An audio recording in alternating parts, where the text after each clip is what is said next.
Welcome to quick 16। Hello everyone students. Lungs respiratory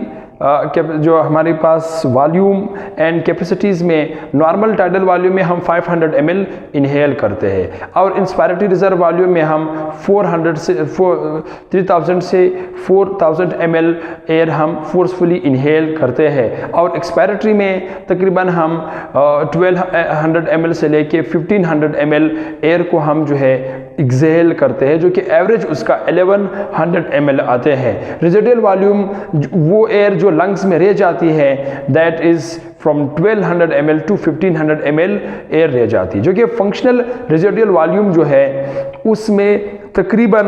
हमारे पास जो है जो residual volume plus expiratory reserve volume दोनों हम कंबाइन करते हैं, जो कि टोटल लंग्स में जो रे जाने वाली जो एयर है दैट इज 1500 ml, जो कि हर वक्त हमारी लंग्स के